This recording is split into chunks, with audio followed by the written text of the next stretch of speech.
Si je vous dis Provence, été, huile d'olive et basilic, vous pensez immédiatement à la soupe au pistou. Mais aujourd'hui, nous allons remonter le temps. Oublions les adaptations modernes, les ajouts de lard ou les légumes hors saison.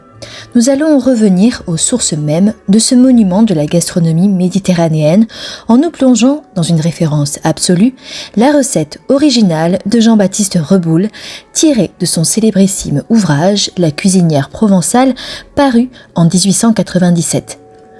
Pendant que vous observez la confection de cette merveille du potager, laissez-moi vous raconter l'histoire passionnante et les secrets de ce plat emblématique.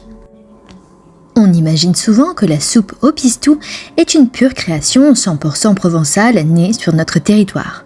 En réalité, son histoire est un formidable voyage culturel à travers la Méditerranée. Le mot pistou vient directement du provençal pestar, qui signifie piler ou broyer. Et c'est exactement la même racine linguistique que le mot italien pesto. Et ce n'est absolument pas un hasard, car l'ancêtre direct de notre pistou provençal n'est autre que le fameux pesto genovese de nos voisins ligures. Au cours du XIXe siècle, les échanges commerciaux et maritimes entre le port de Gênes, le comté de Nice et toute la côte provençale sont extrêmement intenses.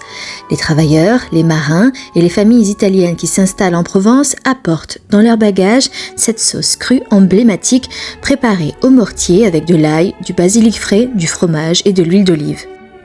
Mais là où les Italiens utilisent principalement le pesto pour enrober des pâtes, les cuisiniers provençaux vont avoir une idée de génie, incorporer cette pommade aromatique au tout dernier moment dans une grande soupe composée des légumes frais du potager d'été. C'est ainsi que naît la soupe au pistou telle qu'on la connaît aujourd'hui. Et pour comprendre la version que vous voyez se préparer sous vos yeux, il faut absolument parler de l'homme qui l'a immortalisée. Jean-Baptiste Reboul, chef cuisinier né dans le Var en 1862, Reboul a fait ses armes dans de prestigieux établissements, notamment à Marseille. À la fin du XIXe siècle, il constate avec regret que les traditions culinaires régionales risquent de s'effacer face à l'harmonisation de la cuisine française. Et c'est alors qu'en 1897, il décide donc de publier La cuisinière provençale. Ce livre devient immédiatement un succès colossal. Avec plus d'1 millier de recettes répertoriées, il s'est vendu à des centaines de milliers d'exemplaires et s'est transmis de génération en génération. En Provence, c'est bien simple, c'est la véritable Bible de la cuisine familiale, présente dans presque tous les foyers. Et quand on ouvre l'édition originale de 1897, à la page consacrée à la soupe au pistou, on découvre toute la philosophie de Reboul. Une simplicité paysanne, mais une rigueur absolue dans les choix. Chez Reboul, pas d'ingrédients fantaisistes, pas de carottes ni de poireaux qui dénaturaient la fraîcheur estivale. La base repose uniquement sur la synergie des produits de la terre, mûris lentement au soleil, des haricots blancs et rouges, des haricots verts, des pommes de terre, parfois des courgettes destinées à donner du corps au bouillon. À cela s'ajoutent également des pâtes épaisses. Il parle également de gros vermicelles et c'est pour cela que l'on met des coquillettes, bien des spaghettis cassés, jetés directement dans la marmite pour lier l'ensemble. Mais le véritable cœur de la recette, le secret qui fait passer cette simple soupe de légumes au rang de chef-d'œuvre, c'est bien évidemment cette pommade, le pistou. Et sur ce point, la tradition écrite par Reboul est intransigeante. Le pesto se prépare patiemment au mortier en marbre. On y écrase vigoureusement des gousses d'ail avec de belles feuilles de basilic, du basilic frais au parfum puissant. On y ajoute des tomates mondées et du fromage râpé comme du parmesan, puis on monte le tout au pilon en versant un filet d'huile d'olive goutte à goutte. Exactement comme pour une mayonnaise, jusqu'à obtenir une émulsion parfaite et homogène. Et il y a une règle absolue que Reboul rappelle dans son ouvrage, le pistou ne doit jamais cuire sur le feu. La chaleur directe détruirait instantanément les huiles essentielles volatiles du basilic qui dénatureraient le fromage. La pommade est déposée au fond de la soupière puis délayée tout doucement avec le bouillon brûlant juste avant de servir. C'est ce choc thermique doux qui libère une explosion d'arômes sans altérer la fraîcheur des herbes. Et aujourd'hui encore, il existe autant de recettes de soupe au pistou que de villages ou bien de familles en Provence. On se querelle amicalement sur le choix du fromage, parmesan, pecorino ou tome sèche de pays, sur la présence ou non de poitrine fumée ou encore sur le type de haricots à utiliser. Mais revenir à la formule originelle de Jean-Baptiste Reboul de 1897, c'est retrouver le goût authentique d'un plat populaire, généreux et profondément ancré dans l'histoire de notre terroir français. Je vais vous lire la recette de la soupe au pistou de Jean-Baptiste Reboul telle qu'elle a été écrite dans son ouvrage. Cette soupe, d'origine génoise, n'est guère en faveur qu'en Provence. L'usage est même très restreint.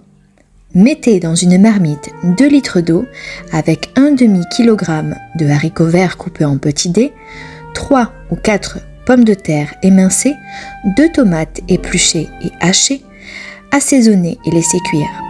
Aux 3/4 de la cuisson, ajoutez 500 g de gros vermicelle et laissez finir de cuire, mais très doucement afin qu'elle n'attache pas au fond. Car cette soupe doit être très épaisse. Au moment de servir, pilez 2 ou 3 gousses d'ail avec une branche de basilic, arrosez de 3 ou 4 cuillères d'huile d'olive en tournant comme pour former un aïoli clair. Délayez cette composition avec 2 cuillères de la soupe, mettez-la ensuite dans la soupière avec une poignée de fromage râpé en bien remuant. L'histoire et l'origine du basilic remontent à plus de 4000 ans en Asie du Sud. Plus précisément en Inde, où la plante occupe déjà une place centrale dans les traditions religieuses et spirituelles, en étant notamment consacrée aux divinités Vishnu et Krishna. Son nom même témoigne de cette haute considération, puisqu'il dérive du grec ancien basilikon, qui signifie plante royale. Lui-même issu de Basileus, qui se traduit par roi. De l'Inde, le basilic a gagné le Moyen-Orient avant d'être introduit en Égypte ancienne. Il est utilisé non seulement pour ses propriétés médicinales et culinaires, mais aussi intégré au mélange de substances destinées au rituel de momification en raison de ses vertus conservatrices et antibactériennes. La plante a ensuite conquis le bassin méditerranéen, à l'époque gréco-romaine.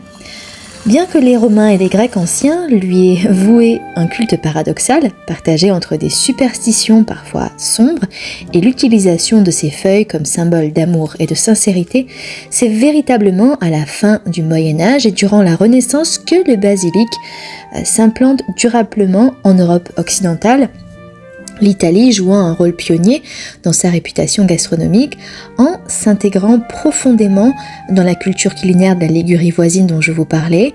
Il devient l'ingrédient fondateur du célèbre pesto avant de traverser les frontières pour inspirer d'autres traditions régionales comme en Provence avec notre fameux pistou. Il est introduit dans les jardins français et européens au début du XVIe siècle, puis exporté vers le continent américain par les premiers émigrants.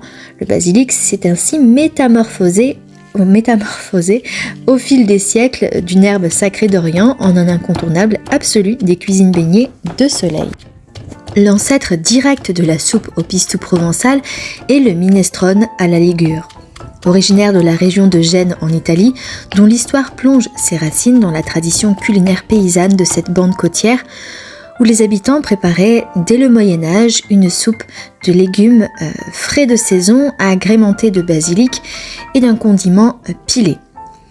Avant d'aboutir à cette version aromatique, l'ancêtre de ce mélange s'appelait l'agiada, une sauce populaire à base d'ail pilé, d'huile et de vinaigre utilisée par les Ligures pour rehausser les plats. Laquelle s'est enrichie au fil du temps de feuilles de basilic frais, abondant sur la Riviera italienne, pour donner naissance au cœur du minestrone génois. Lorsque les échanges et les flux migratoires se sont intensifiés entre la Ligurie et le sud-est de la France, cette coutume culinaire a franchi la frontière, incitant les cuisiniers provençaux à adopter cette soupe nourrissante en rebaptisant le condiment du nom de pistou, en référence à l'action de piler les ingrédients au mortier, et j'ai même entendu des personnes qui disaient que c'est le nom du mortier en provençal pistou. Les historiens de l'alimentation s'appuient sur des sources fiables comme l'ouvrage de Giovanni Battista Ratto, La cucinera genovese, publié en 1863, qui codifie la célèbre sauce génoise, puis sur le livre de Jean-Baptiste Raboul, comme je vous le disais, en 1897, qui formalise sa déclinaison française et consacre l'héritage de cette tradition transalpine. Si cette plongée dans l'histoire de la gastronomie provençale vous a plu, n'hésitez pas à laisser un petit pouce bleu et à vous abonner à la chaîne. Dites-moi également en commentaire quelle est votre touche personnelle quand vous préparez la soupe au pistou chez vous. Je vous remercie d'avoir suivi cette vidéo, bon appétit et à très bientôt pour de nouvelles découvertes culinaires.